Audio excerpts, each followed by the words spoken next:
আচ্ছা, গতদিন যে আমাদের পড়ার জায়গাটা ছিল হচ্ছে অন্তর্দর্শন। তো অন্তর্দর্শনই আজকে আমরা কন্টিনিউ করব, আরো অনেকটাই বাকি। আচ্ছা, যেটা ব্যাপার সেটা হলো যে অন্তর্দর্শন কাকে বলে, আহ অন্তর্দর্শনের গুণগুলো কি কি, এইগুলো নিয়ে আজকে আমরা একটু আলোচনা করব। আমি আগে একটু জিজ্ঞেস করবো মেয়েদের, ঠিক আছে? আচ্ছা, মধুশ্রী সেদিনকে বলছিল, তো মধুশ্রীকে দিয়ে আমি শুরু করছি। মধুশ্রী, অন্তর্দর্শন কাকে বলে এটা আমি জিজ্ঞেস করেছিলাম মধুশ্রী, তাই তো? হ্যাঁ ম্যাম। হুম। সাইক ম্যাম বলবো। হুম। মনোবিদ্যার যে তিনটি পদ্ধতি রয়েছে, সেই তিনটি পদ্ধতি হচ্ছে অন্তর্দর্শন, পর্যবেক্ষণ আর পরীক্ষণ। এর মধ্যে যে প্রথম যে পদ্ধতিটি সেটা হচ্ছে অন্তর্দর্শন। অন্তর্দর্শন সাধারণভাবে আমরা যেটা জানি সেটা হচ্ছে মনকে দেখা। আর মনকে দেখতে হবে মানুষ বৃত্তির পর্যবেক্ষণের মাধ্যমে। আর মনোবিদ স্টাউট অন্তর্দর্শনে তিনটি স্তরের কথা বলেন। না, তিনটে স্তর তো পরে, আমি এখন জিজ্ঞেস করছি কি যে অন্তর্দর্শন কাকে বলে। অন্তর্দর্শন হচ্ছে মনকে দেখা। সেটা হচ্ছে যে কি সেভাবে নয়, এটা উপায় দেখা, যে কোনো বিজ্ঞানসম্মত ভাবে? না। তাহলে বিজ্ঞানসম্মতভাবে বিজ্ঞানসম্মতভাবে মনকে জানা, সেটা হচ্ছে মানুষবৃত্তি পর্যবেক্ষণ করে জানা যাবে। আগের দিন তো মধুশ্রী বলতে পেরেছিল, আজকে কি হলো? মানুষ বৃত্তি কখন উৎপত্তি হয়, কতক্ষণ সেটা স্থায়ী হ্যাঁ, হয়, কখন সেটা হ্যাঁ, প্রশমিত হয়, কখন, তাই না? হ্যাঁ, ওটা অপু পর্যবেক্ষণ করে। আমার না একটু হালকা গুলোচ্ছে ম্যাম। না না, গুলোবে হাল- কেন? একটু গুলানোর কিছু নেই তো। মানুষ হ্যাঁ, বৃত্তিকে এইভাবে নিজের মন দিয়ে, যখন নিজের মনকে জানবো এবং নিজের মানুষ বৃত্তিগুলিকে পর্যবেক্ষণ করব, কোথা দিয়ে? চোখ দিয়ে নয়, মন দিয়েই। মন দিয়েই পর্যবেক্ষণ করতে হবে। মন দিয়েই মনকে পর্যবেক্ষণ করবো, মানে মন মন বলতে কি, ওই মানুষ বৃত্তিগুলোকে যদি আমি মন বলি, হ্যাঁ, তাহলে মন দিয়েই ওই মানুষ বৃত্তিগুলোকে আমাকে পর্যবেক্ষণ করতে হবে, অর্থাৎ মন দিয়েই মনকে বুঝতে হবে। সেটাই হচ্ছে বৈজ্ঞানিক অন্তর্দর্শন। ঠিক আছে বলছি।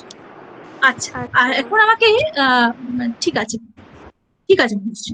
আচ্ছা, এখন আমাকে তাহলে তানিয়া বলুক যে আগের দিন তানিয়া তারপরেই বলতে চাইছিল। আহ, মনোবিদ স্কাউটের মতে যে তিনটে স্তর, তার মধ্যে প্রথম দুটো স্তর সম্বন্ধে আমাকে তানিয়া বলবে।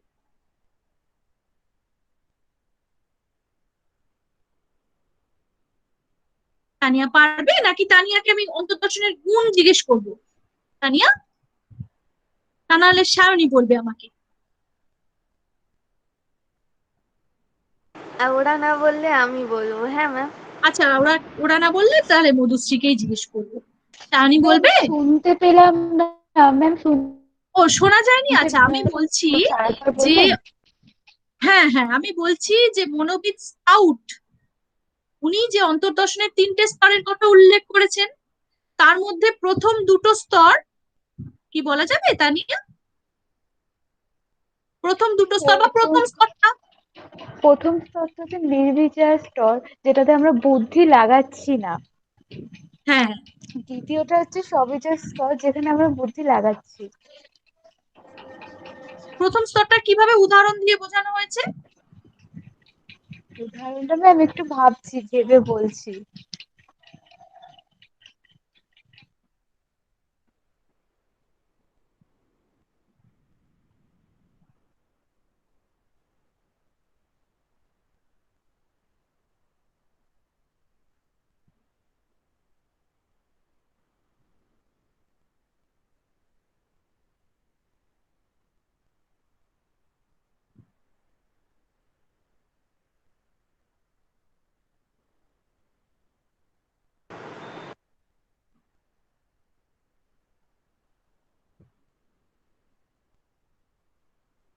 পারবে তানিয়া, নাকি আমি গুণে, যখন গুণ ম্যাম বলবো অন্তর্দর্শনে তখন গুলিয়ে যায়। গুলিয়ে আমি গুণগুলো গুলিয়ে বলবো, এটা যাচ্ছে? খুব গুলিয়ে আচ্ছা আচ্ছা, যাচ্ছে। ঠিক ঠিক ঠিক আছে। তাহলে আমি আচ্ছা ওগুলো বলবো, স্তরগুলো। ঠিক আছে ম্যাম।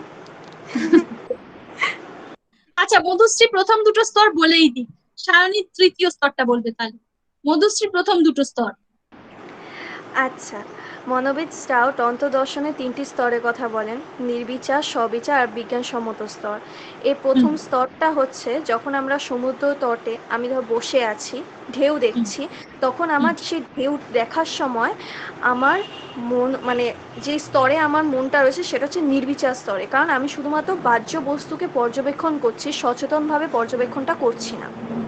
একদম আর ভেরি গুড। হচ্ছে সবিচার স্তরে হচ্ছে কেউ হঠাৎ করে যদি আমাকে জিজ্ঞাসা করে যে আপনি কি দেখছেন, তখন আমি সচেতন হয়ে যাব আর বলবো যে আমি ঢেউ দেখছি।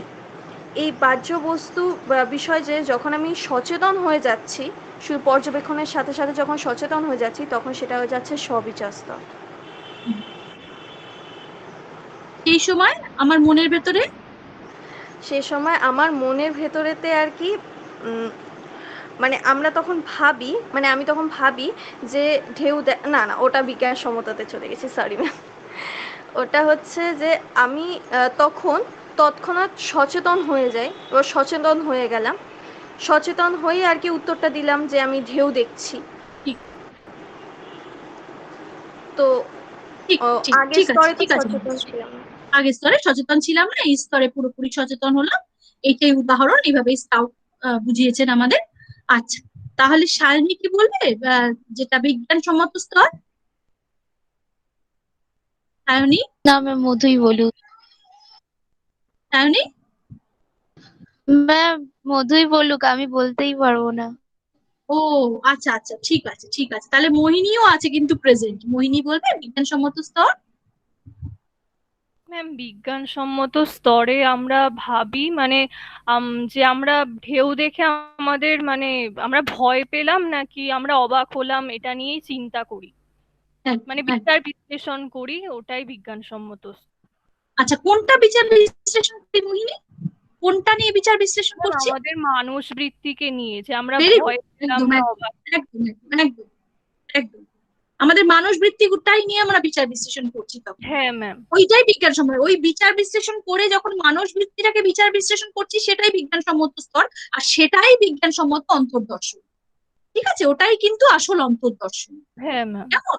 হ্যাঁ, ওটাই অন্তর্দর্শন। যখনই আমরা আমাদের এই মানস বৃত্তিগুলো নিয়ে চিন্তা করছি, যে যখন আমি ঢেউ দেখছিলাম তখন আমার মনের কি অবস্থা হয়েছিল, আমি কি ভয় পেয়েছিলাম নাকি আমি বিস্মিত হয়েছিলাম, হ্যাঁ, কি হয়েছিল আমার, তখন সেই স্তরটাই হচ্ছে আহ সবিচার স্তর, বা মানে সরি, সেই স্তরটাই হচ্ছে বিজ্ঞানসম্মত ভাবে অন্তর্দর্শনের স্তর যেটাকে বলা হয়। আচ্ছা, তাহলে এবারে অন্তর্দর্শনের গুণ। অন্তর্দর্শনের গুণ তো আমাকে তানিয়া বলে রেখেছে যে ও বলবে, পারবে। অন্তর্দর্শনের কোনো যে কোনো গুণ তানিয়া তাহলে বলো। হ্যাঁ ম্যাম, বলছি। অন্তর্দর্শন হচ্ছে অন্য সকল পদ্ধতির জনক। কারণ হুম, অন্তর্দর্শন পদ্ধতির দ্বারা আমরা নিজের মনকে বুঝতে পারি। আমি হুম, নিজেকে না জানলে অন্যকে জানতে পারবো না। ঠিক। এটা হচ্ছে একটা গুণ, যে এই জন্য অন্তর্দর্শন পদ্ধতিকে অন্য সকল পদ্ধতির জনক বলা হয়। বাহ, আর ভেরি হচ্ছে গুড। আর একটা বলি, হ্যাঁ হ্যাঁ। অন্তর্দর্শন পদ্ধতিতে প্রত্যক্ষভাবে আমরা নিজেকে জানতে পারি, অন্য পদ্ধতিতে পরোক্ষভাবে জানতে পারি। আর হচ্ছে অন্তর্দর্শন পদ্ধতি কোনো ব্যয়সাপক পদ্ধতি নয়, মানে এখানে কোনো কিছু খরচা করতে হয় না। আর ঠিক কোনো ব্যক্তি হচ্ছে যে কোনো সময় যে কোনো স্থানে নিজের মনের অন্তর্দর্শন করতে পারে। মানে এটা কোনো করতে সময় বা পারে। স্থানটা ম্যাটার করে না, যে কোনো সময় যে কোনো স্থানে একদম করা একদম, যায়। বাহ, ভেরি গুড ভেরি গুড। ঠিক, একদম ঠিক, ঠিক আছে। আচ্ছা, অন্তর্দর্শনের আর কোনো গুণ কে বলবে? রাজিনা ছিল না, কে বলবে? আচ্ছা, মধুশ্রী বলবে। মধুশ্রী হ্যাঁ বলবে। ম্যাম। হ্যাঁ ম্যাম। আচ্ছা আচ্ছা। অন্তর্দর্শনের পদ্ধতির মাধ্যমেই মা তার সন্তানকে বুঝতে পারে। মানে মা গিয়ে তার সন্তানের, মানে যেহেতু সে নিজে বুঝতে পারছে, তার মন যেহেতু সে ভালো মতন মানুষবৃত্তিকে পর্যবেক্ষণ করে, তার সে অন্তর্দর্শনের মাধ্যমে সে তার সন্তানকে বুঝতে চাইছে, কারণ সন্তানের কখন খিদে পাচ্ছে বা কী কারণে কান্নাকাটি করছে সেটা মা বুঝতে পারে। হুম আর হচ্ছে যেমন একটা পাগলকে দেখে আমরা সবাই যেরকম তার প্রলাপ বকাতে হাসাহাসি করি বা হুম বাজে কথা বলি, কিন্তু হুম হুম একজন মনোবিদ বা যে সাইকোলজিস্ট বা সাইকিয়াট্রিস্ট, সে কিন্তু সেটা দেখে একদমই হাসেন না বা বাজে কথা বলেন না।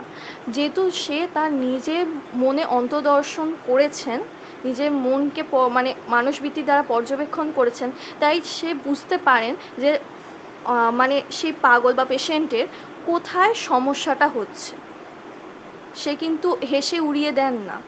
আর হুম। একইভাবে একটা পোষা কুকুর বা বিড়াল, তার গিয়ে মানে তার কখন কি, মানে সে তো অবলা প্রাণী, তাদের ভাষা তো আর আমরা বুঝতে পারি না, কিন্তু তাদের আচার আচরণ কি দরকার নয় সেটা কিন্তু তার মনই ভালো বুঝতে পারেন। এটাও কিন্তু অন্তর্দর্শনের মাধ্যমেই বুঝতে পারেন। অন্তর্দর্শনের মাধ্যমে তিনি বুঝতে পারেন। আচ্ছা, একটা কথা মধুশ্রী, অন্তর্দর্শনের মাধ্যমে উম ধরা যাক মা তার শিশুকে বুঝছেন, কিন্তু মা, সেই মাই অন্য একটা মানুষকে কেন বুঝতে পারেন না? কারণ অন্য মানুষ, যেহেতু ও এখনো প্রাপ্তবয়স্ক হয়নি, ওর এখনো বোঝার বয়স হয়নি, ওর এখনো সেরকম ভাবার বয়সই হয়নি একটা বাচ্চা, তো তার না, সে নিজের তো বাচ্চার ব্যাপার, সেটা তো বাচ্চার ব্যাপার। আমি হ্যাঁ, ওই মায়ের ক্ষেত্রে বলছি যে মা তার হ্যাঁ, অন্তর্দর্শনের দ্বারা তিনি তিনি কি করছেন না, তিনি বাচ্চাটাকে বুঝতে পারছেন, ঠিক হ্যাঁ, আছে, হ্যাঁ, কিন্তু অন্য একজন ব্যক্তিকে কেন বুঝতে পারছেন না?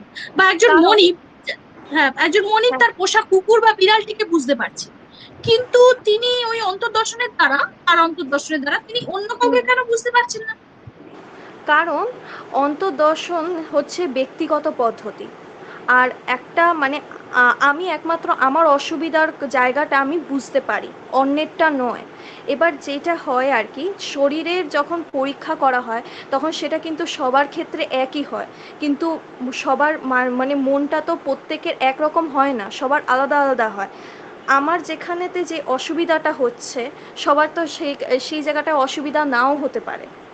তো সের না, জন্য সে আর তো কি। হলো, কিন্তু মা কি করে তার শিশুকে বুঝতে পারছেন কিন্তু অন্য কাউকে কেন বুঝতে পারছেন না? এই মারই তো আবার অন্য কাউকে বোঝার অসুবিধা হয়ে যাচ্ছে না, তিনি তার বাচ্চাটাকে খুব হ্যাঁ, ভালো কারণ বোঝেন। সে হয়তো ভালো করে পর্যবেক্ষণ করছেন, দেখছেন। না, বাচ্চাটার মনের সাথে নিজের মনকে একাত্ম করে দিচ্ছেন, এইটা আসল একাত্ম। কথা। হ্যাঁ, মনিব কি করছেন? আচ্ছা, মধুশ্রীকেই দিয়ে বলি, মধুশ্রীর বাড়িতে অনেকগুলো বিড়াল রয়েছে। একমাত্র হ্যাঁ, মধুশ্রী সেই বিড়ালগুলোকে ভীষণ ভালোবাসে, মধুশ্রী সেগুলোকে আগলায়, মধুশ্রী সেগুলোর জন্য মানে নিজের জীবনও দিতে পারে, এত ভালোবাসে সেগুলোকে। পোষা বিড়াল, হ্যাঁ, অবলা জীব, হ্যাঁ, তাদের জন্য সে মানে খুবই করে। এবার মধুশ্রী কি করে ওই বিড়ালগুলোকে অত বোঝে? কারণ মধুশ্রী তার নিজের মানুষ বৃত্তিকে ওই জায়গায় নামিয়ে বিড়ালের মনের সাথে একাত্ম করে ওদের বুঝতে পারে, তাই জন্য মধুশ্রী বোঝে। একজন মানুষ যখন তার একটা কুকুর পুষছেন, তখন ঠিক কুকুরের জায়গায় তিনি নিজেকে নামিয়ে আনছেন, নামিয়ে এনে তাকে বোঝার চেষ্টা করছেন এবং নিজের মনের সাথে তার মনকে একাত্ম করে বোঝার চেষ্টা করছেন, ঠিক আছে? তিনি নিজের মনের তন্ত্রদর্শন নিশ্চয়ই করেছেন, কিন্তু তিনি অন্য কাউকে বোঝেন না, কিন্তু কুকুরটাকে ঠিক খুব ভালো বোঝেন। কারণ তিনি, কারণ কি, তার কারণ হচ্ছে যে তিনি কুকুরটার জায়গায় তিনি নিজেকে প্রতিস্থাপিত করে, তিনি নিজেকে ওই জায়গায় রেখে তিনি বোঝার চেষ্টা করেন, ঠিক আছে? এই জন্যই মানে একজন মনিব তার কুকুরকে বোঝেন, মা তার সন্তানকে বোঝে, এবং সাইকিয়াট্রিস্ট বা সাইকোলজিস্টরা তাদের পেশেন্টকে বোঝেন। কি করে বোঝেন? ওই পেশেন্টের জায়গায়, পেশেন্টের মনের সাথে নিজেকে একাত্ম করে দিয়ে বোঝার চেষ্টা করেন। তা না হলে তো আমরা যখন কাউকে বুঝছি, আমরা কেন কেউ কাউকে বুঝি আবার কেউ অন্য কাউকে বুঝি না? তখন বুঝছি যখন আমি তার জায়গায় দাঁড়িয়ে, মানে তার জায়গায় দাঁড়িয়ে, অন্য জায়গায় দাঁড়িয়ে তার মনের সাথে নিজের মনকে একাত্ম করে দিয়ে তাকে বোঝার চেষ্টা করছি, তখনই আমি তাকে বুঝছি, আদারওয়াইজ আমরা তাকে বুঝতে পারি না, তাই না? তাই তো মধুশ্রী? হ্যাঁ ম্যাম। এইটাই আসল কারণ। এই জন্যই আমরা কেউ কখনো কাউকে বুঝি, আবার কেউ কখনো কাউকে বুঝি না। এই জন্যই তো অন্যের সাথে রাগারাগি হচ্ছে, কেন হচ্ছে? কারণ কি, আমরা কেউ কাউকে বুঝতে পারছি না, কারণ আমরা কেউ কারোর কারোর জায়গায় দাঁড়িয়ে তার অবস্থাটা ফিল করার চেষ্টাই করছি না, করি না, কারণ এটা আমাদের অভ্যেসেই নেই। করবো কি করে? আমরা তো এগুলো জানিই না যে আমরা এটাও করতে পারি, আসলে করতে পারি। আসলে যদি আমি একটা বিড়ালের সাথে নিজেকে একাত্ম করে দেখতে পারি, হ্যাঁ, ওর কোথায় অসুবিধা হচ্ছে, আমি যখন যদি বুঝতে পারি, ওর অসুবিধা হলে আমি কেঁদে ফেলবো, মানে তার মানে কি, তার মানে আমি এতটাই একাত্ম ওর সাথে, ঠিক আছে? ও আমার কাছে একটা পোষা জন্তু নয় শুধু, ও আমার কাছে একটা বিশেষ একটা মানুষের মতো, ঠিক আছে? তো ওর মানে ওর জায়গায় দাঁড়িয়ে আমি ওকে বোঝার চেষ্টা করছি, ওর মনকে আমি আমার মনের সাথে একাত্ম করে নিয়েছি, নিয়ে আমি ওকে বোঝার চেষ্টা করছি। ও তো অবলা জীব, ও তো নিজেকে বুঝতে পারে না, কিন্তু আমি ওকে এভাবে বোঝার চেষ্টা করছি। কেন? কারণ আমি ওর সাথে নিজেকে একাত্ম করে নিয়ে ওর জায়গায় মানে ওর মনের সাথে নিজের মনকে একাত্ম করে নিয়ে বোঝার চেষ্টা করছি, তখনই আমি ওকে বুঝতে পারছি। আচ্ছা, এইবারে অন্তর্দর্শনের বিরুদ্ধে বেশ কিছু অভিযোগ আসে। আমি তো সামান্য অভিযোগ দুটো একটাই বলেছি আগের দিন। তো অভিযোগ কেউ বলতে পারবে কেউ? সায়নী ম্যাম বা ম্যাম একটা অভিযোগ তানিয়া? পারবো। তানিয়া পারবে, আচ্ছা বলুন। হ্যাঁ, ম্যাম আমি একটা বলবো। আচ্ছা সায়নী বলবে, আচ্ছা ম্যাম ঠিক বলি আছে। আমি। হ্যাঁ, তানিয়া বলুক একটা। অন্তর্দর্শনে একই সঙ্গে দুটি বিষয় আমরা অন্তর্দর্শনে আমরা একই সঙ্গে দুটি বিষয়ে মনোনিবেশ করি। মানে একই সঙ্গে আমরা বাঘকে মনোনিবেশ করছি, বাঘের সঙ্গে আবার বাঘের ভয়েও মনোনিবেশ করছি। ঠিক এক্ষেত্রে অনেকে বলে যে একসঙ্গে দুটো বিষয় হয় না, এটা অসম্ভব। তো এর উত্তরে মানে যারা সপক্ষে রয়েছে তারা বলেন যে মানুষ চাইলে দুটি বিষয়ে মনোনিবেশ করতে পারে, মানে এটা কঠিন হলেও অসম্ভব নয়। ঠিক, একদম ভেরি গুড। ঠিক। আচ্ছা, সায়নী। ম্যাম অন্তর্দর্শন হচ্ছে মানে ব্যক্তিগত ও পাঠ্যগত পদ্ধতি, যার ফলে মানে আমি শুধু আমার মনকেই জানতে পারছি, অন্য কারোর মনকে জানতে পারছি না। এই অনেকগুলো কারণের জন্য একে অন্তর্দর্শনকে বলে এক নিঃস্ফলা পদ্ধতি। ঠিক ঠিক ঠিক ঠিক, ভেরি গুড। সবাইকে ভেরি গুড, সবাই খুব সুন্দর বলেছে আজকে। হ্যাঁ, খুব সুন্দর, একদম ঠিক আছে। আমি তাহলে আহ পরে সমালোচনা থেকে আবার যাই। হ্যাঁ ম্যাম। হ্যাঁ, আর অন্তর্দর্শনকে যখনই বলা হচ্ছে ব্যক্তিগত না, তখনই অসুবিধাটা কোথায় হচ্ছে, তখনই অন্য বিজ্ঞানের সাথে অন্তর্দর্শনের মানে অন্তর্দর্শন তো মনোবিজ্ঞান, মনোবিজ্ঞানের পদ্ধতি। তো অন্য বিজ্ঞানের সাথে মনোবিজ্ঞানের সেখানেই একটা তফাৎ হয়ে যাচ্ছে, আর সেখানেই মনোবিজ্ঞানকে লোকে পিছিয়ে রাখছে। কেন পিছিয়ে রাখছেন? কারণ মনোবিজ্ঞান আলোচনা করছে মন নিয়ে, মনোবিজ্ঞানের পদ্ধতি অন্তর্দর্শন সে আলোচনা করছে মন নিয়ে। আর মনকে না ধরা যায়, না ছোঁয়া যায়, না বাইরে বাইরে দেখা যায়, না চোখ দিয়ে দেখা যায়। তো আমি যাকে দেখতে পাই না, যাকে হাতে ধরতে পারছি না, তাকে আমি কি করে দর্শন করব? ইভেন তার রেজাল্টটাই বা এক আসবে কি করে? ফলে তার রেজাল্টও এক আসে না। আমার রাগ, ওর রাগ, তার রাগ। এবার রাগ নিয়ে যদি আমি গবেষণা করি, রাগের ওপর আমি গবেষণা করলাম, ধরা যাক আমি অনেকগুলো মানুষের রাগ হলে কি কি হয় আর কি কি হয় না, কখন কতক্ষণ থাকে, কখন সেটা চলে যায়, এগুলো আমি লিখে লিখে রাখলাম। ধরা যাক আমি প্রতি বাড়ি বাড়ি গিয়ে প্রতিটা মানুষের রাগ সম্বন্ধে একটা আমি কি করলাম, আমি ধরা যাক প্রতি বাড়িতে আমার পক্ষে সম্ভব না, ধরা যাক 10টা বাড়িতে গেলাম। তো 10টা বাড়িতে গিয়ে আমি কি করলাম, আমি একটা রিসার্চের কাজ করলাম।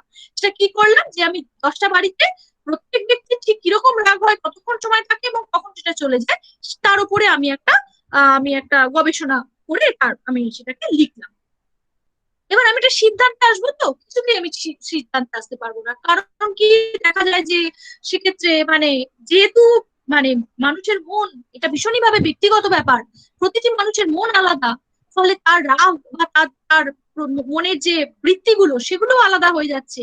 ফলে সেক্ষেত্রে কি হচ্ছে, সেক্ষেত্রে কিন্তু কোনোভাবেই আর মানে অন্তর্দর্শনকে আর মানে কি বলবো মানে মানে সেই জায়গায় মানে সেই অন্তর্দর্শন বা মনোবিজ্ঞান বিজ্ঞানের মর্যাদাই পাচ্ছে না। ওই জন্যই বলা হচ্ছে যে বিজ্ঞানে তো ল্যাবে ওইভাবে পরীক্ষা নিরীক্ষা করা সব যায় যে কোনো কিছু নিয়ে, এবং একটা সার্বিক সিদ্ধান্তে আমরা আসতে পারি, কিন্তু অন্তর্দর্শনের ক্ষেত্রে কোনো সার্বিক সিদ্ধান্তে আসা যাচ্ছে না। হ্যাঁ, বা অন্তর্দর্শন তো প্রতি মানুষের নিজের অন্তরের দর্শন। আমি সেটাই করলাম এবং প্রত্যেককে বললাম তোমরা প্রত্যেকে নিজের অন্তরের দর্শন করো, প্রত্যেকে তোমরা নিজের অন্তরের দর্শন করো, শুধু আমি একটা জায়গায় সেগুলো লিখবো। বা তোমরাই লিখে রাখো যে আমার এই সময় রাগ হয়, এতক্ষণ সেটা স্থায়ী হয়, এই সময় সেটা দূর হয়ে যায়, বা এই সময় সেটা প্রশমিত হয়। এগুলো করে রাখো। এবার আমি সেগুলো নিয়ে স্টাডি করলাম, কিন্তু আমি কোনো স্থির সিদ্ধান্তে আসতে আমি পারছি না। কারণ কি, কারণ আমি দেখছি কি যে সেক্ষেত্রে যেহেতু প্রতিটি মানুষের মন আলাদা হয়ে যাচ্ছে, প্রতিটি ব্যক্তি আলাদা হয়ে যাচ্ছে, ফলে তাদের ক্ষেত্রে কোনো একটা মানুষ বৃত্তি নিয়ে যদি আমি গবেষণা করি বা কোন কাজ করতে শুরু করি, সেইটাও মানে প্রত্যেকের ক্ষেত্রে আলাদা আলাদা হয়ে যাচ্ছে, ফলে খুবই ডিফিকাল্ট বিশেষ করে মানুষের মনের জায়গাটা নিয়ে কাজ করা। কেমন? এই জন্য অনেকে অন্তর্দর্শনকে পিছিয়ে রাখছে। কিন্তু তবুও অন্তর্দর্শনের সপক্ষে আমরা বলতে পারি যে যদি সযত্নে এটাকে প্রয়োগ করা যায়, খুব যত্ন করে, তাহলে আমরা একটা একটা জায়গায় আসতে নিশ্চয়ই পারবো। তা নাহলে কি করে এত বড় বড় মনোবৈজ্ঞানিক, এত বড় বড় জায়গায় এত গবেষণা হয়েছে, হ্যাঁ, এত তারা এই মনের উপরে, মনের মানে জায়গার উপরে কাজ করেছেন, কি করে এত কাজ হয়েছে সেটাও তো বলতে হবে না? তাহলে নিশ্চয়ই হয়, নিশ্চয়ই হয় না যে তা না, না হলে তো কি করে হবে? না হলে তো এখন তো এত সাইকিয়াট্রিস্ট রয়েছেন, হ্যাঁ, মনের ডাক্তার তো এত রয়েছেন আমাদের, হ্যাঁ, শরীরের ডাক্তার যেমন আছেন, মনের ডাক্তারও আছেন, তো তারা হলেন কি করে মনের ডাক্তার? তো নিশ্চয়ই কোথাও না কোথাও একটা জায়গা তৈরি হচ্ছে, নিশ্চয়ই কোথাও না কোথাও একটা জায়গায় আসতে পারছেন মানুষ, এই জন্যই এগোচ্ছে গবেষণা। আচ্ছা, এবারে যেটা বলছিলাম, যে এরপরে আরো কিছু অভিযোগ অন্তর্দর্শনের বিরুদ্ধে করা হচ্ছে, কি কি বলা হচ্ছে? 3 নম্বর যেটা অভিযোগ, সেখানে বলা হচ্ছে যে অন্তর্দর্শনে মনই মনকে জানে। আচ্ছা, আমি এই স্টাডি মেটেরিয়ালটা পাঠিয়েছিলাম না প্রত্যেককে? হ্যাঁ ম্যাম। হ্যাঁ ম্যাম। হ্যাঁ ম্যাম। তাহলে তারা সেটা থাকলে একটু দেখতেও পারে। আচ্ছা, এবারে বলা হচ্ছে যে অন্তর্দর্শনে মনই মনকে জানে বলে মন কি হয়ে যাচ্ছে, দ্বিধা বিভক্ত হয়ে যাচ্ছে। কি হচ্ছে এখানে, মনই হচ্ছে জ্ঞাতা, আবার মনই হচ্ছে জ্ঞানের বিষয়, মানে মন দিয়েই আমি মনকে জানছি, তাই তো? মনই জানছে মনকে, হ্যাঁ। কিন্তু অনেকের মতে, যেমন জার্মান দার্শনিক কান্ট, ফরাসি দার্শনিক কোঁত, কোঁত বা কোঁতে যাকে বলা হয়, COMTE, নামটা হচ্ছে মানে বাংলায় উচ্চারণ করলে কোমকেও দাঁড়াবে, বা কোঁতও বলা হয় তাকে, হ্যাঁ, কান্ট বা ফরাসি দার্শনিক কোঁত, তারা বলছেন যে মন সবসময় জ্ঞাতা, মন কখনো জ্ঞানের বিষয় হতে পারে না। জ্ঞানের বিষয় তো অন্য জিনিস হবে, কেমন? মন কি করে জ্ঞানের বিষয় হবে? মন তো সবসময় জানে, হ্যাঁ। মন কি না, মন হচ্ছে যে জানে। আমরা মনকে কি বলি? মন হচ্ছে জ্ঞাতা, কারণ কি সে জানে। সে নিজেই কি করে জ্ঞানের বিষয় হয়ে যাবে, যাকে জানা যায়? এটা তো কখনোই হয় না, না। কারণ মন কি, মন সবসময় জ্ঞাতা। আর অন্তর্দর্শনে কি হচ্ছে, অন্তর্দর্শনে মন জ্ঞাতা তো থাকছেই, আবার মন অন্যদিকে জ্ঞানের বিষয়ও হয়ে যাচ্ছে। মানে মন একদিকে জ্ঞাতা, আবার অন্যদিকে সেই আবার জ্ঞানের বিষয়। যেটা আমি বারবার বলছি, যে মন দিয়েই আমি মনকে জানছি, হ্যাঁ, মন দিয়েই মনকে জানছি, চোখ দিয়ে জানছি না, হাত দিয়ে জানছি না, ত্বক দিয়ে জানছি না, কান দিয়ে জানছি না, এগুলো কিছু দিয়ে জানছি না, আমি মন দিয়েই মনকে জানার চেষ্টা করছি, নিজের মন দিয়েই নিজের মনকে জানছি। সেক্ষেত্রে কি হয়ে যাচ্ছে, সেক্ষেত্রে মন একদিকে জ্ঞাতাও থাকছে, আবার একদিকে সে আবার জ্ঞানের বিষয়ও হয়ে যাচ্ছে। একই মন, জ্ঞাতা আবার জ্ঞানের বিষয় একই সঙ্গে হচ্ছে। কিন্তু এনারা মনে করছেন, এই জার্মান দার্শনিক কান্ট বা ফরাসি দার্শনিক কোঁত, এনারা মনে করছে যে জ্ঞাতা এবং জ্ঞানের বিষয় একই জিনিস কখনো হতে পারে না। মানে মন একই সঙ্গে জ্ঞাতা আবার জ্ঞানের বিষয়, এটা কখনো হতে পারে না। এই অভিযোগের একটা উত্তর দেওয়া হয়েছে। মানে এখানে কি রয়েছে, প্রত্যেকটাই অভিযোগ করা হচ্ছে, আবার অভিযোগের উত্তরও দেওয়া হচ্ছে। তো সেই অভিযোগের উত্তরে বলা হচ্ছে যে আমাদের প্রত্যক্ষ অভিজ্ঞতাই নির্দেশ করছে যে অন্তর্দর্শন সম্ভব। মানে কি, মানে আমাদের প্রতিদিনের যে অভিজ্ঞতা, হ্যাঁ, ডাইরেক্ট যে অনুভব, প্রত্যক্ষ অভিজ্ঞতা মানে এখানে ডাইরেক্ট অনুভব, সেটা আমাদের বলছে যে অন্তর্দর্শন সম্ভব। কারণ আমরা কেবল চেতনই নই, আমাদের আত্মচেতনাও আছে। আত্মচেতনার অর্থ মানে কি, মানে মন দিয়ে মনকে জানা।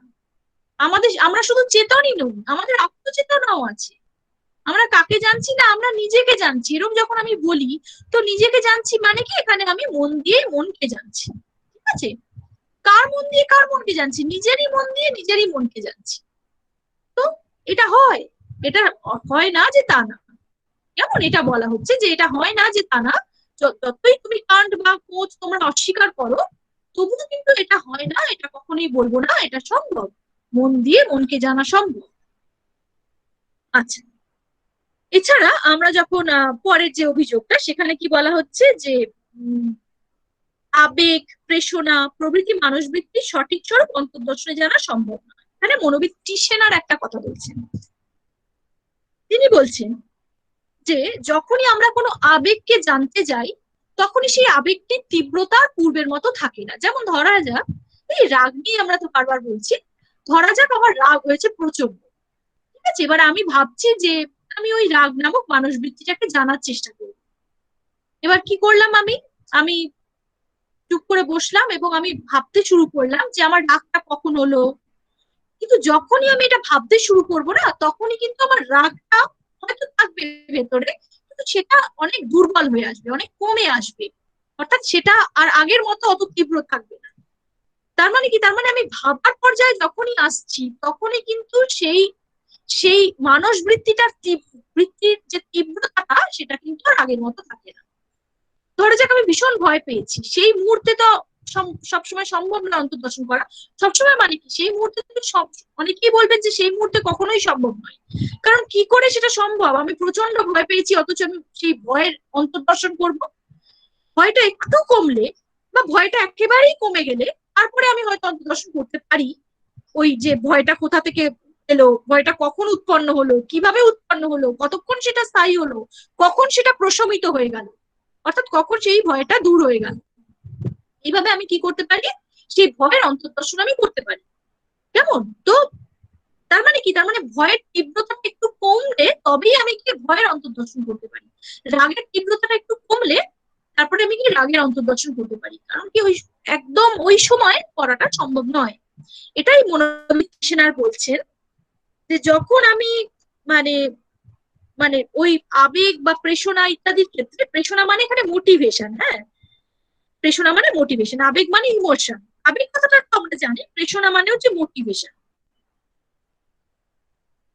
কোনো কিছু থেকে আমাদের মোটিভেট, নিজেরাই হয়তো নিজেদের মোটিভেট করছি, তাহলে এই এই ক্ষেত্রে আর কি,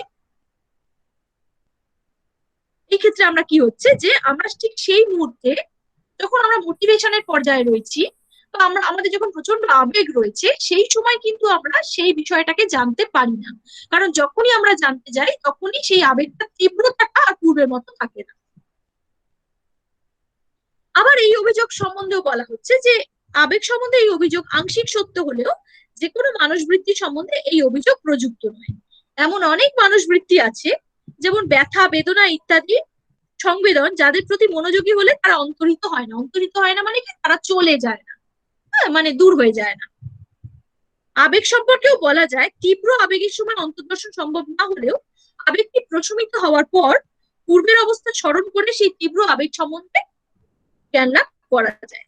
এবার বলছে কি, এখানে বলছে যে অন্তর্দর্শনের সপক্ষে বলা হচ্ছে এবারে, এই এই আপত্তির উত্তরে বলা হচ্ছে, উত্তরে বলা হচ্ছে মানে অন্তর্দর্শনের সপক্ষে বলা হচ্ছে যে এমন অনেক আহ আহ, আবেগ আছে বা এমন অনেক কি বলবো ব্যথা, বেদনা ইত্যাদি রয়েছে, কেমন বা সংবেদন ইত্যাদি রয়েছে, যে যেগুলোর প্রতি আমি যদি মনোযোগী হই তাহলে কিন্তু সেগুলো দূর হয়ে যায় না। হ্যাঁ, আমি বাহ্যিক ব্যথার কথা ছেড়ে দিলাম, আমি মানসিক ব্যথার কথাই বলছি। ধরা যাক আমার ভীষণ দুঃখ হয়েছে, ভীষণ প্রচন্ড দুঃখ হয়েছে, এবার আমি যদি মনে করি আমি এই দুঃখ, আমার মনের এই দুঃখটার আমি অন্তর্দর্শন করব, এবার আমি কি করলাম, মনের দুঃখটার অন্তর্দর্শন করার চেষ্টা করলাম। কেমন, আমরা তো চেষ্টাই করতে পারি, আর তো কিছু পারি না, তো আমরা অন্তর্দর্শন করার চেষ্টা করলাম। অর্থাৎ আমি কি করলাম, আমি আমার মনকে, আমার মনের ভেতরের ওই যে দুঃখ বিষয়টাকে আমি বোঝার চেষ্টা করলাম, ওই ব্যথাটাকে বোঝার চেষ্টা করলাম। দেখা গেল কি দুঃখটা ওই রকমই রইলো, কিন্তু আমি অন্তর্দর্শনটাও করতে পারলাম। বা ধরা যাক বাহ্যিক কোনো ব্যথা, কেমন, ধরা যাক আমার হাঁটুতে খুব ব্যথা হয়েছে, আমি যদি সেই হাঁটুর ব্যথার প্রতি মনোযোগী হই যে আমার খুব ব্যথা হয়েছে, সেই ব্যথার প্রতি মনোযোগী হলেও কিন্তু সেই ব্যথা কিন্তু চলে যায় না। হ্যাঁ, হাঁটুতে ব্যথা হয়েছে মানে কি, সেখান থেকে একটা মনের ভেতরে একটা অস্বস্তি শুরু হয়েছে, কেমন, তো সেইটার প্রতি যখন আমি মনোযোগী হয়েছি তখন কিন্তু সেটা চলে যাচ্ছে না। বা আমি ধরা যাক আমি খুব মানসিক ভাবে খুব দুঃখ পেয়েছি কারোর কাছ থেকে, তো সেই যে দুঃখ, সেই দুঃখের প্রতি যখন আমি মনোযোগী হয়েছি, এমন নয় যে সেই দুঃখটা তখন চলে গেছে, সেটা তখন অ্যাজ ইট ইজ রয়েছে, ওইরকম তীব্র ভাবেই রয়েছে, কিন্তু আমি মনে করেছি যে দুঃখ নামক ওই মানস বৃত্তিটাকে আমাকে বুঝতে হবে, দেখতে হবে যে কিভাবে সেটার উৎপত্তি হলো, এটা আমাকে দেখতেই হবে, আর সেটা এখনো লাস্ট করছে, মানে সেটা এখনো রয়েছে আমার সঙ্গে, সেটাও আমাকে বুঝতে হবে, এবং কি হলে সেটা চলে যেতে পারে সেটাও আমাকে বুঝতে হবে। তো এইভাবেই তো নিজের মনকে বোঝা যাবে, তাই না? তো এরকম অনেকেই বলছেন যে এরকম অনেক বিষয়ই আছে যার প্রতি মনোযোগী হলে সেটা চলে যায় না, বরঞ্চ সেটা থাকে, অথচ তার প্রতি মনোযোগী হওয়া সম্ভব হয়। আর তাছাড়া এইরকম রাগ বা ভয়, বিশেষ করে রাগ বা ভয়, এই ক্ষেত্রে দেখা যায় যে ঠিক সেই সময় অন্তর্দর্শন হয়তো সম্ভব নয়। যখন রাগ নামক মানসবৃত্তিটা পুরো প্রশমিত হলো বা ভয় নামক মানসবৃত্তিটা পুরো প্রশমিত হলো বা একটু কমলো বা কিছুটা কমলো, সেই সময় তার প্রতি আমি মনোযোগী হতে পারি। হ্যাঁ, তো সেটাই বলা হচ্ছে যে ঠিক আছে, হয়তো আমি মানে একদম মানে যেটা যখন সেটা চরম পর্যায়ে আছে তখন আমি হয়তো তার প্রতি মনোযোগী হতে পারলাম না, কিন্তু যখন সেটা একটু প্রশমিত হলো বা একটু কমলো তখন আমি তার প্রতি মনোযোগী হতে পারলাম। তাতে কি আছে, সেটাও তো হওয়া যায়। তাতে তো কোনো অসুবিধা নেই যে ঠিক আছে সেটা কমলো তারপরে আমি তার প্রতি মনোযোগী হলাম, তাতেও তো কোনো অসুবিধা নেই। এবং আমি দেখার চেষ্টা করলাম, আমি বোঝার চেষ্টা করলাম যে কখন সেটার উৎপত্তি হয়েছিল, সেটা কতক্ষণ স্থায়ী হলো, আর সেটা কখন সেটা আস্তে আস্তে দূর হয়ে যাচ্ছে।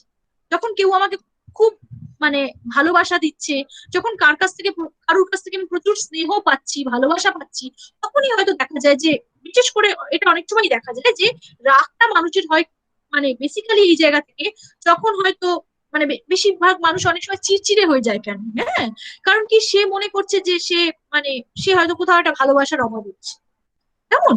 এবার যদি কেউ তাকে প্রচুর স্নেহ করে, তাকে কেউ প্রচুর উৎসাহ দেয়, তাকে কেউ প্রচুর ভালোবাসা দেয়, আস্তে আস্তে তার ভেতরে যে ওই রাগ বা বিষয়টা ছিল সেটা আস্তে আস্তে দূর হয়ে যেতে থাকে, এবং সেও নিজেকে মানে হয়তো নিজের অজান্তেই সেটা আস্তে আস্তে দূর হয়ে যেতে থাকে। কেমন? এরকম দেখা যায়। তো এবার সেটা আমাকে নিজেকেই বুঝতে হবে যে আমার রাগ কেন হয়, হ্যাঁ, কেন সেটা এতক্ষণ স্থায়ী হয়, বা সেটা কতক্ষণ স্থায়ী হয় সেটা আমাকে বুঝতে হবে। একটা গোটা দিন ধরে স্থায়ী হলো নাকি এটা কিছুক্ষণের জন্য হলো আর সঙ্গে সঙ্গে থেমে গেল, সেটা আমাকে বুঝতে হবে। তো এইগুলো আমাকে নিজেরটা নিজেকেই বুঝতে হবে, নিজের মন দ্বারা নিজের মনের ওই মানুষ বৃত্তিগুলোর অন্তর্দর্শন করতে হবে। কেমন? এবং দরকার হলে সেটা পরে করতে হবে, কারণ ওই রকম তীব্র রাগ বা তীব্র ভয়ের সময় অন্তর্দর্শন সম্ভব না হলেও পরে যদি সম্ভব হয় তাহলে আমাকে পরে সেটা করতে হবে। আচ্ছা, এইবারে 5 নম্বর যে অভিযোগ এখানে বলা হচ্ছে যে অন্তর্দর্শনে এইরকম দুর্বলতার জন্য অনেকে বলছেন যে যাকে আমরা অন্তর্দর্শন বলে মনে করি তা আসলে পশ্চাৎ দর্শন। কেমন? এবার পশ্চাৎ দর্শনটা কি? পশ্চাৎ দর্শন বলতে বোঝায় যে মানে পশ্চাৎ দর্শন মানে হচ্ছে যেটা আগে ঘটে গেছে আর পরে যখন আমি সেটাকে দর্শন করছি তখন তাকে পশ্চাৎ দর্শন বলা হয়। আচ্ছা, এখানে আহ এই কারণে আবার অনেকে অন্তর্দর্শনকে আবার সব ব্যবচ্ছেদও বলেছে। সব ব্যবচ্ছেদ মানে কি? সব ব্যবচ্ছেদ মানে হচ্ছে মৃতদেহকে কাটাছেঁড়া করা। ঠিক আছে, মৃতদেহকে কাটা যখন হয় বা মৃতদেহকে যখন কাটাছেঁড়া করা হয় সেগুলো কারা করেন? ডাক্তাররাই করেন মেনলি। হ্যাঁ, ডাক্তাররাই যখন তারা ডাক্তারি শিখছেন বা কোনো একটা বা ধরা যাক যে যখন কোনো একটা ব্যক্তি মারা গেছেন বা অ্যাক্সিডেন্টে মারা গেছেন তখন তার পোস্টমর্টেম হয়। পোস্টমর্টেম যখন হয় তখন সেটা কি হয়? তখন সেটা ওই সব ব্যবচ্ছেদ করা হয়। ঠিক আছে, কাটা হয়, মৃতদেহকে কাটা হয়, কেটে দেখা হয় যে মানে কি অবস্থা তার মৃত্যুটা ঘটেছে। হ্যাঁ, তো এইগুলো ওই কাটা ছেঁড়াটা কখন করা হচ্ছে? না যখন সে মারা গেছে তারপরে। এই জন্য অন্তর্দর্শনকে অনেকে অভিযোগ করে বলছেন, অভিযোগ মানে কি অনেকে ব্যঙ্গ করে বলছেন যে অন্তর্দর্শন তো ওই পশ্চাৎ দর্শন, অন্তর্দর্শন তো ওই সব ব্যবচ্ছেদের মতো, টাটকা টাটকা ব্যাপার তার মধ্যে নেই, ও পরে হবে, ও পরে হয়। হ্যাঁ, ও সবকিছু অন্তর্দর্শন মানে কি? অন্তর্দর্শন মানে হচ্ছে সবকিছু পরে হয়। হ্যাঁ, মানে মনোবিদ্যার প্রথম এবং প্রধান পদ্ধতি যে অন্তর্দর্শন, তার সম্বন্ধে এরকম একটা ভয়ঙ্কর অভিযোগ যে অন্তর্দর্শনটা আবার কি জিনিস। ইভেন আমি যখন একজন সাইকোলজিস্ট বা সাইকিয়াট্রিস্টের কাছে যাই তখন আমি যদি তাকে বলি যে আমার এরকম এরকম সময় এরকম এরকম ভাবে আমার রাগ হয়ে যায়, এরকম আমার এতটাই রাগ হয়, রাগ হলে আমার এতটাই রাগ হয় বা আমার এতক্ষণ স্থায়ী হয় সেই রাগটা, আমি যখন তাকে বলি তখনও আমি তাকে কি কি বলি? আমি ওই পরে মানে রাগটা হয়ে যাওয়ার পরে আমি নিজের মনের অন্তর্দর্শন করে তারপরে আমি তাকে বলতে পারবো বিষয়টা। তিনি যদি আমাকে বলেন যে ঠিক কিভাবে তোমার রাগটা হলো, হয়তো আমি সঠিক পয়েন্টটা তাকে বলেই উঠতে পারবো না, কারণ ওই রাগের মুহূর্তে নিজেই তো আমার কোনো জ্ঞান থাকে না যখন আমি রেগে যাই। হয়তো এরকম হতে পারে কারো যে আমি প্রচন্ড যখন রেগে যাই তখন আমার নিজেরই জ্ঞান থাকে না। তো জ্ঞানই যদি না থাকে আমি কি করে তাকে ঠিক সেই সময় বর্ণনাটা দেবো? সেটা সম্ভব নয়। যখন রাগ কমে যাবে তখন আমি তাকে তার বর্ণনাটা, সেই রাগের বর্ণনাটা দিতে পারবো। কিন্তু সেইটা দেখে মানে সেইটা শুনে আর কি, সেটা দেখে না, সেটা শুনে সেই সাইকিয়াট্রিস্ট বা সাইকোলজিস্ট আমাকে কতটা বুঝতে পারবে? সাইকিয়াট্রিস্ট বা সাইকোলজিস্ট এমন নয় যে আমাকে দেখেই তিনি সব বুঝে যাবেন, কখনোই নয়। এটা কখনোই নয়। তিনি আমার সাথে কমিউনিকেট করবেন, তিনি আমার মন থেকে আমার কথাগুলো জানার চেষ্টা করবেন, তিনি আমাকে বলতে বলবেন যে বলো তোমার কোথায় অসুবিধা হচ্ছে, তুমি আমার কাছে যে এলে তোমার কোন জায়গাটায় অসুবিধা হচ্ছে। আমি হয়তো প্রচন্ড রেগে যাই, সেইটাই আমি তাকে বলতে গেছি, আমি বলবো আমি খুব রেগে যাই। আমার রাগ হলে আমার আর জ্ঞান থাকে না। ঠিক আছে, আপনি যদি কোনো ওষুধ দিতে পারেন ভালো হয়, বা কোনো আমার ট্রিটমেন্ট করতে পারেন আপনি যে পদ্ধতিতে বলবেন, বা আপনার কাছে রেগুলার আসতে হবে আমাকে, হ্যাঁ, তো আপনি যদি বলেন তাহলে তাই আসবো।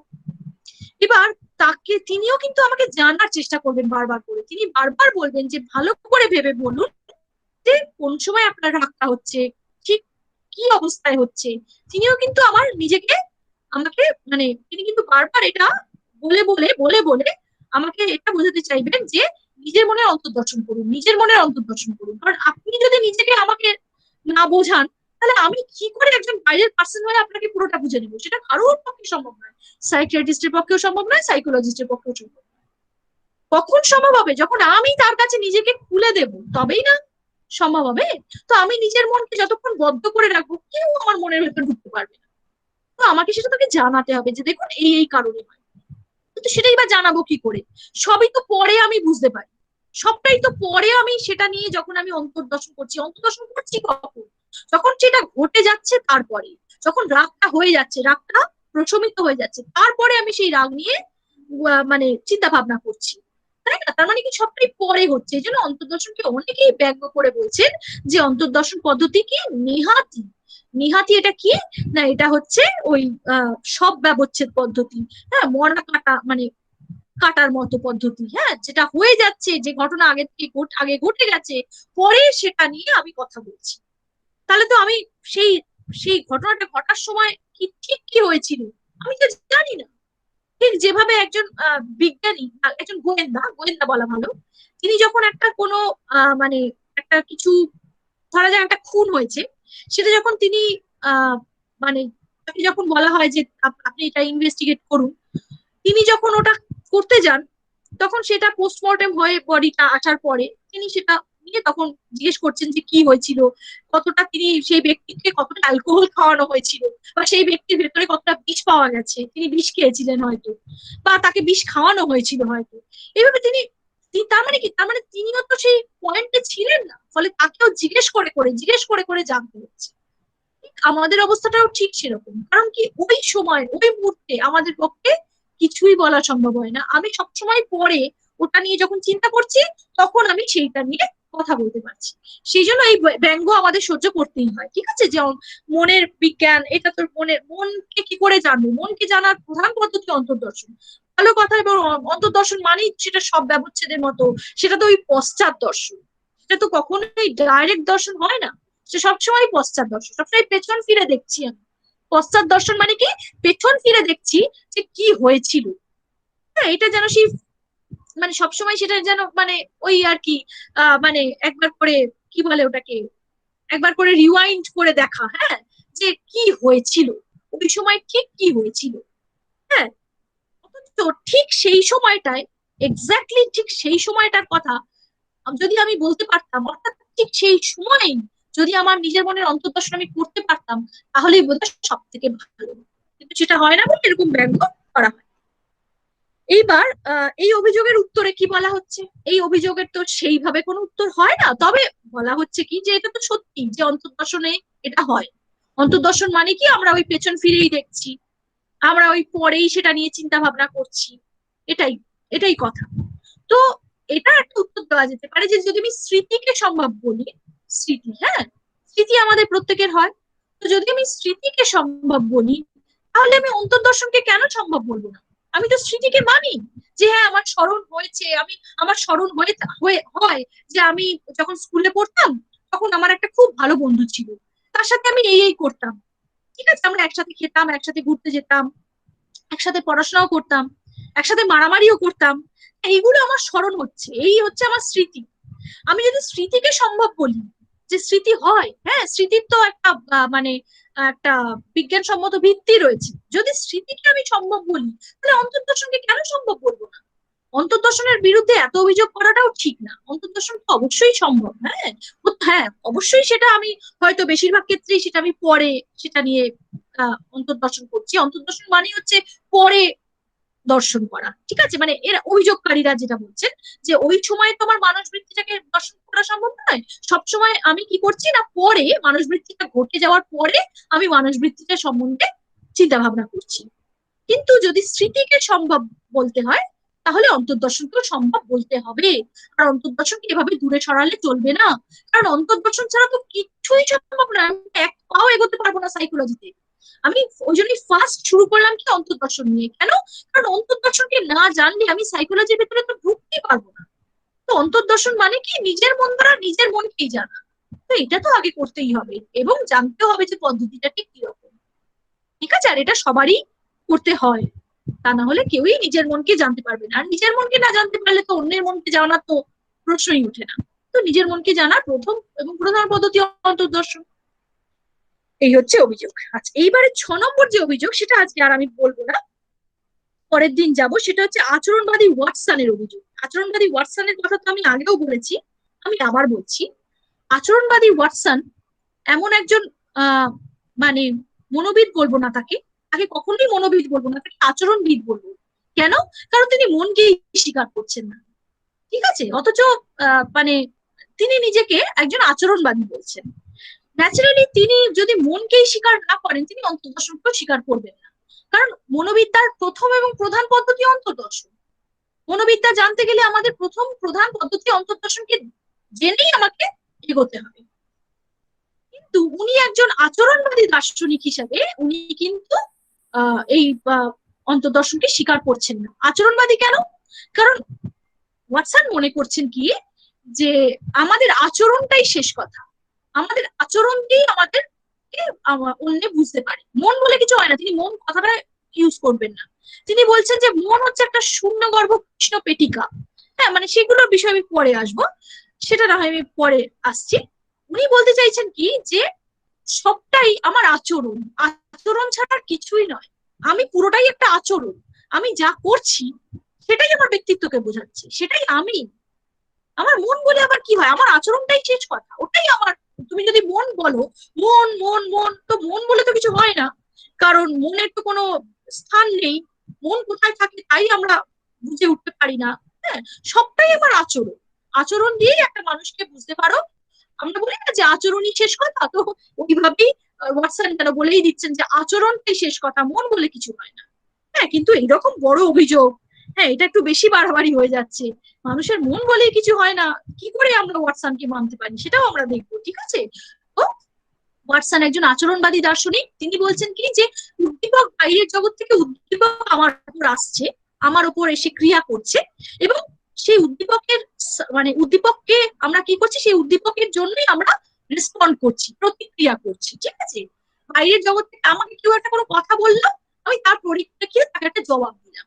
এই তো উদ্দীপক আর প্রতিক্রিয়া। এই আমি একটা কথা বলছি, তোরা আমাকে জবাব দিচ্ছিস, এই তো উদ্দীপক আর প্রতিক্রিয়া। আমি একটা কথা বলছি, তোরা শুনছিস, শুনে কিছু একটা ভাবছিস, বা একটা কোনো প্রতিক্রিয়া হলো, তোরা কিছু মনে করছিস, কিছু একটা জায়গায় তোদের একটু বুঝতে অসুবিধা হচ্ছে, তোরা আমাকে জিজ্ঞেস করছিস। তো এই তো উদ্দীপক আর প্রতিক্রিয়া।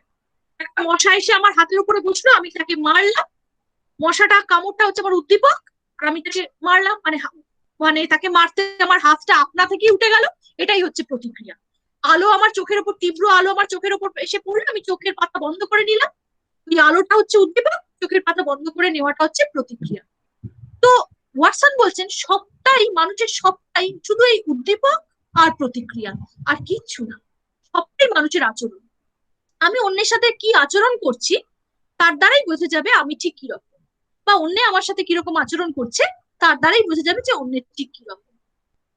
হ্যাঁ, কিন্তু এরকম তো অনেক সময় হয়। আমি মানে এটা একটু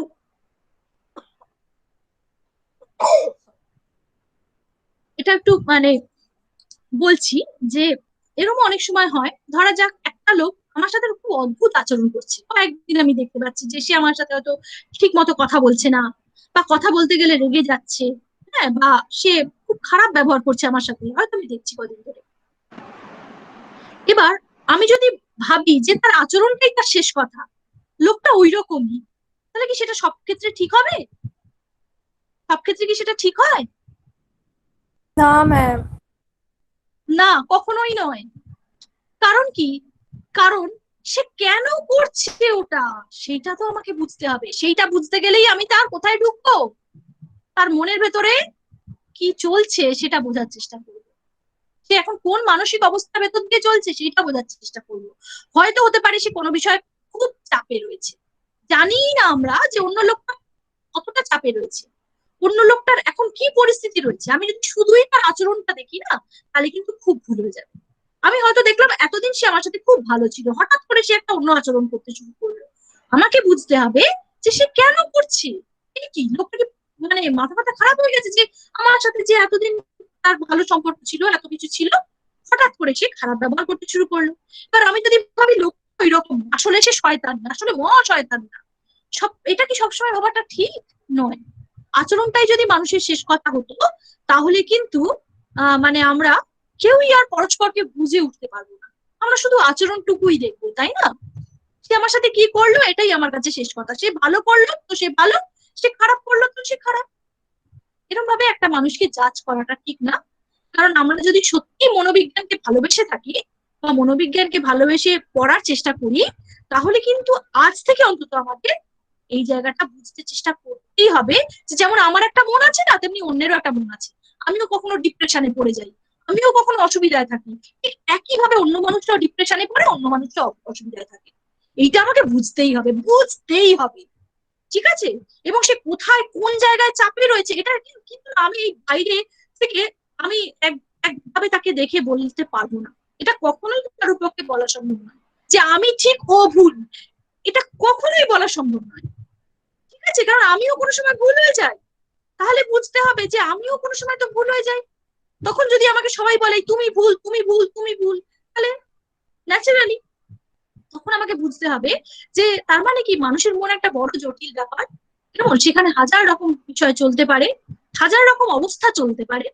কোন অবস্থায় কোন মানুষ কোন পরিস্থিতিতে অন্যের সাথে কি ব্যবহার করছে, শুধু ব্যবহার দেখে যদি আমি তাকে বোঝার চেষ্টা করি, তাহলে ভুল হয়ে যাবে। ঠিক আছে না? হ্যাঁ নিশ্চয়ই ব্যবহারই মানুষের পরিচয়, নিশ্চয়ই, এটা তো অবশ্যই। হ্যাঁ এটা তো নিশ্চয়ই, কিন্তু শুধু ব্যবহারটাই যদি আমি একটা অন্য কাউকে বোঝার চেষ্টা করি, তাহলে ভুল হবে। তার কারণ কি, কারণ হচ্ছে যে এমন হতেই পারে সেই ব্যক্তি যে আমার সাথে যে ব্যবহারটা করলো, সেটা হয়তো সে হয়তো কোনো একটা চাপে পড়ে করলো, হয়তো হতে পারে সে খুব ডিপ্রেশন থেকে করলো, হয়তো হতে পারে যে সে মানে মানে হাজার কারণ হতে পারে আমার সাথে তার এরকম একটা ব্যবহার করা। তো একজন বড় সাইকিয়াট্রিস্ট বা একজন বড় সাইকোলজিস্ট শুধু ব্যবহার দেখেই যদি একটা মানুষকে বুঝতেন, তাহলে তারা এত বড় সাইকিয়াট্রিস্ট হতেন না, এত বড় সাইকোলজিস্ট হতেন না, তাই না? তো মনোবিজ্ঞানকে ভালোবাসতে গেলে নিশ্চয়ই আমরা আচরণবাদী ওয়াটসনকেও পড়বো, আমাদের সবটাই জানতে হবে। কিন্তু মনোবিজ্ঞানকে ভালোবাসতে গেলে অন্তর্দর্শনকে না এড়িয়ে, আমি কি অন্তর্দর্শনকে এড়িয়ে যেতে পারি? কখনোই না। আমাকে অন্তর্দর্শনকে শিখতেই হবে, জানতেই হবে, তবেই না আমি অন্য মানুষের মনকে জানতে পারবো। আগে তো নিজেকে জানি, তাই না? তাই তো মেয়েরা? হ্যাঁ হ্যাঁ ম্যাম। ম্যাম। ঠিক আছে, সবাই হ্যাঁ বুঝতে ম্যাম। পেরেছে? হুম, সবাই বুঝেছে? হ্যাঁ ম্যাম। হ্যাঁ ম্যাম।